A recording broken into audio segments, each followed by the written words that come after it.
उनकी दबाव पे भट्टों ने यहाँ से राजकीय निज़ाम ख़त्म किया, मालिया ख़त्म किया। जौहर एडवोकेट के जाने के बाद ये इस इलाके को महकूम रखा गया और इस इलाके के साथ जो ज़्यादतियाँ हुई और जो मसाइल दरपेश हुए ये इनकी क़यादत न होने की वजह से हुई।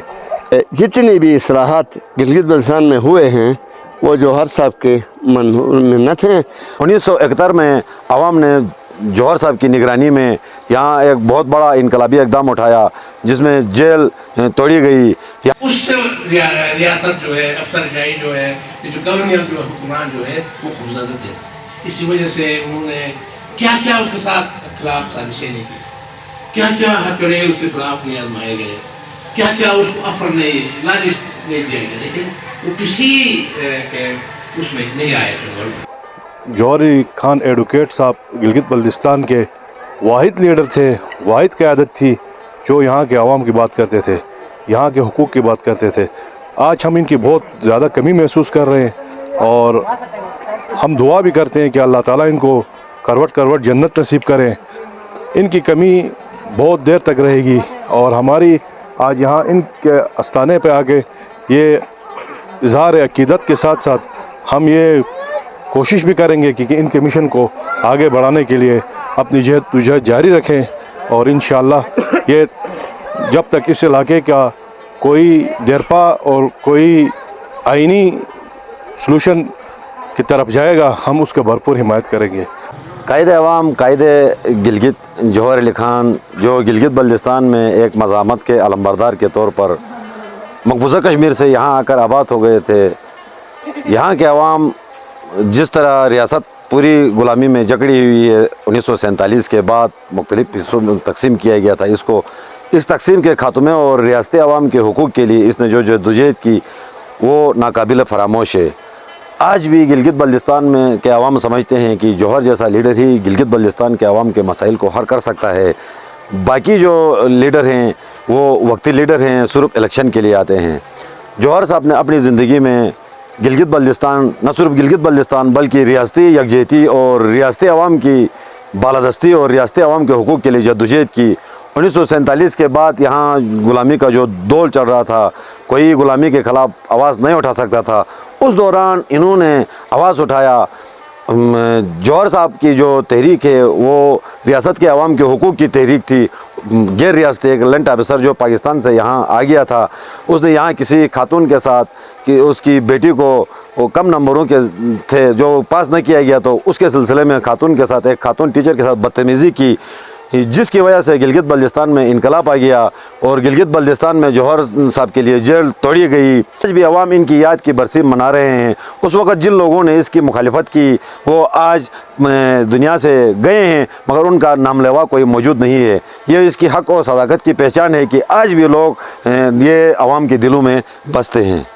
मालिये और टैक्स मुसल्लत थे।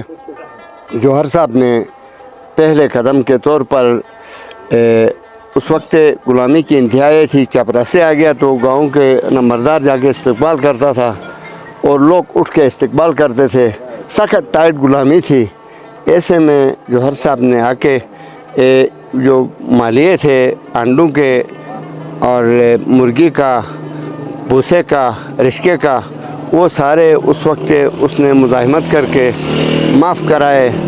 उसके बाद 71 में इधर जो महंगाई थी, गलगोटी थी, तो सब्सिडी जो भट्टू से मुकर्रर कराया।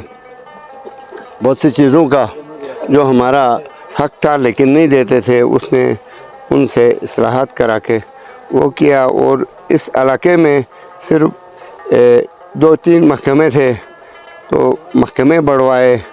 और उस वक्त कहते हैं कि मैट्रिक करके पकड़ के लाके सिटार लगाते थे। उसने इतना वो जो है इस्लाहात करके रोज़गार दिया। और जब से उसकी क़यादत जो है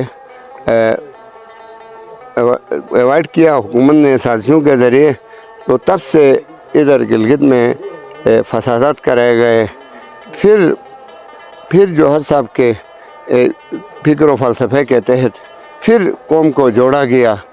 तो हम अब भी اس امید میں ہیں کہ جوہر صاحب کے فکر و فلسفے کو نئی نسل کو سمجھانے کے بعد انشاءاللہ پھر وحدت اور تعمیر و ترقی ہوگی. اور اس کے پردے کے بعد بھی ادھر نوگو ایریا تھا, 3 لاکھ پر نوکری, فتنے کی فتنہ گری, غلامی تھی, بالکل گھٹی تھی. تو ایسے میں چند فقیر لوگ ادھر مل بیٹھ کے جا کے ایکشن کمیٹی بنا کے نوگو ایریا ختم کرائے, اسپتال کو کلینک بننے سے روکا, اور اس طرح ٹیکس لگا رہے تھے, ابھی تک ہمیں چوس رہے تھے, لوٹ رہے تھے, کیا کیا کر رہے تھے. تو یہ جوہر صاحب نے جو شعور دیا تھا, وہیں جوہر صاحب کے مریدین فقیر لوگ مل کر ادھر ایکشن کمیٹی بنا کے ان مظالم سے نجات ملی ہے. اور جوہر صاحب سمجھتے ہیں کہ یہ گلگت بلتستان ہماری ماں ہے, حضور روحانی باپ ہے, اور روح اس کے پاس جانا ہے جو ابدے ہے, اور بدن ماں نے سنبھالنی ہے, نفس کو موت ہے. تو ہمیں اب جو حالات پیدا ہے ان پر بھی جوہر صاحب کے تعلیمات کی روشنی میں ہم تبدیلی لا سکتے ہیں, وحدت میں پرو سکتے ہیں.